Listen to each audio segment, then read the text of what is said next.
যাও আমার আঁটু ছাঁটু রেসিপি দেখার জন্য। হ্যাঁ তোমরাই দেখবে, তোমরা দেখবে না তো কে দেখবে? আমার ক্যামেরার মনে হয় জন্ডিস হয়ে গেছে, সেই জন্য ফোকাসই নিতে চাইছে না। আরে প্রথমেই গরম তেলে আমরা দিয়ে দেবো পেঁয়াজ। রান্না শুরুতেই শেষ।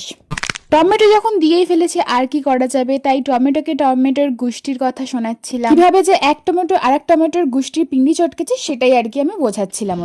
রেড কালারের সাথে গ্রিন কালারটা বেশ ভালো লাগছিল, তাই আমি প্রথমে লঙ্কাই দিলাম।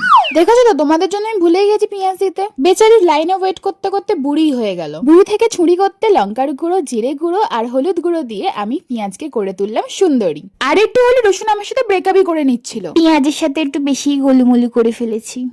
A few moments later. জানি না রান্না কষানোর পর কি করতে হয়, তাই এটা চাপা দিয়েছিলাম, কিন্তু এসে দেখি এই হাল। মা জানতে পারলে হেব্বি গালাবে, সেই জন্য আগে ভাগই পাস্তাটার মধ্যে সয়া সস দিয়ে নেড়ে নিলাম।